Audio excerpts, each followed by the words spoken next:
I think homelessness is really one of those things that it's dangerous when we see something like this and we allow it to exist.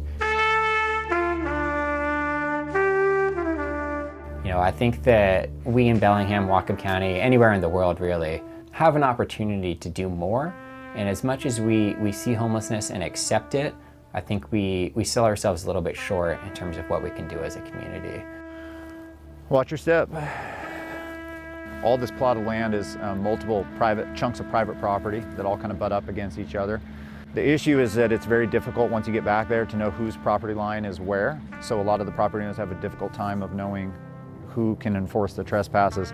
So over the course of about 2 years, you had camps being built up. The last time I was out here was February when all the snow hit. People were given notice to try to clean it up or that they needed to leave and vacate. The property owner tried to clean up, ran into some legal issues with the cleanup process. But there are chunks of land like this all over Bellingham that property owners are dealing with, or the city's dealing with in the same capacity. So. Right off the bat, I haven't been homeless, so I don't want to speak on behalf of others. But from the people I have talked to, homelessness sounds real tough. It can be scary, it can be lonely, it can be dangerous. The longer that we're outside and in harsh elements and being traumatized, our physical and mental health gets worse. What we often see, and there's a lot of stories where people think, wow, your addiction must have been what made you homeless. And when you actually get to know the person and their story, they lost a job, they were disabled, L&I ran out, they lose the house, they're on the streets, they don't use it all. 2 years later, a bunch of bad things happen, start getting mental health symptoms, don't get treated, and now they got a substance use disorder. So if we look at them at that point in time, we might say, you know what, this person's addicted to alcohol. But if you looked at what happened, it's economics. A lot of people ask, what are we, the police department, doing about homelessness? Usually what they're talking about is that smaller percentage of the overall homeless population that is very problematic because they're refusing services and they're really digging in and refusing to change.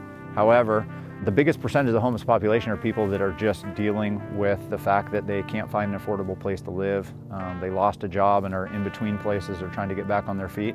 We know that there's a lot of people kind of on the edge. There's a study that came out recently from the Federal Reserve actually that determined that about 12% of the population is unable to withstand an economic shock of $400. That turns out to be about 27,000 people in Whatcom County. So that's a lot of households where we're seeing these little things that can spiral out of control, that can knock people from on the edge into homelessness.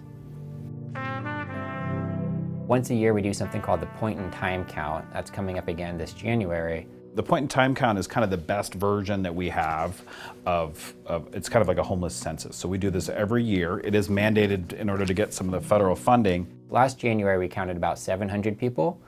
That was people who had spent the previous night homeless. We are making incremental change. 2,200 people in 2018 got help by the system that we partner with, Lydia Place and CCS. That's powerful. Tons of people are getting housing. But as we said, there's still 700 out there, right? So we got a lot more work to do. It's hard to get out of homelessness because there are so much energy and resources into just getting through the day, finding a place to sleep, finding something to eat, finding clean water, finding a place to use the bathroom. It's very cyclical. A lot of these people, even if they do get arrested or put in jail, when they get back out, they have nothing to go back to. I've heard from a lot of folks that we interact with on the street that it's tough to get a job if you don't have an address and you don't have a place that you can call home and receive mail or get calls back. It's my theory that really this is an economic issue that becomes a behavioral health issue. It becomes a medical issue because we don't treat it. So I think that's a myth too. I think people assume that there's a moral failing, you made a bad choice a while ago, and therefore, to some degree, it's your responsibility. And I'd like to bust that myth and say, really, it's our collective responsibility to care for everybody in our society. And we're not doing well. As I said before, I think we get an F. I remember in about 2014, I went to the Lighthouse Mission to interview somebody who I had heard had witnessed the crime, so they weren't in trouble. I just needed to go get their witness statement. We went in during chapel time, so chapel was full, and there was all of these homeless gentlemen that I did not recognize, and both my partner and I afterwards commented on the fact that as bike officers downtown, we felt like we knew pretty much all of the homeless population, and that really opened my eyes up to the fact that There's a lot of folks there that we're not interacting, they're not breaking the law. They're going to, labor ready in places where they work every day. They're going through programs in the evening. They're putting in the work to get back on their feet. And for me, it was a affirming moment that there are a lot of people who aren't out causing trouble, and those people really do desperately need our help. So it was great to see that they actually are plugged in.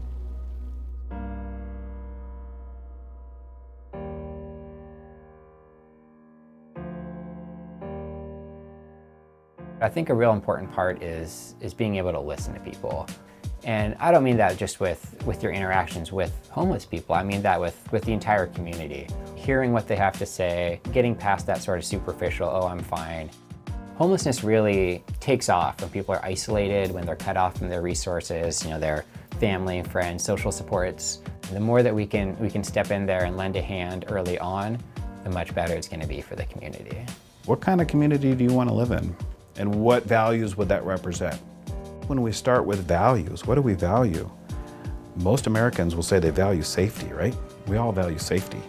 So is it safe to live outside? No, it's not.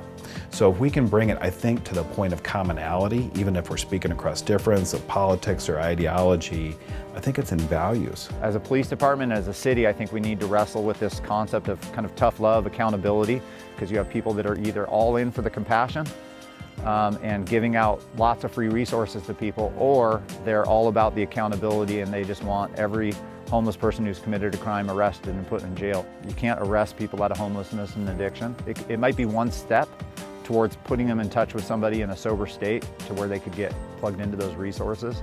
I don't think it's compassionate to let people live out in the woods in their addiction, but I think sometimes when we talk about accountability, people think that you're lacking compassion.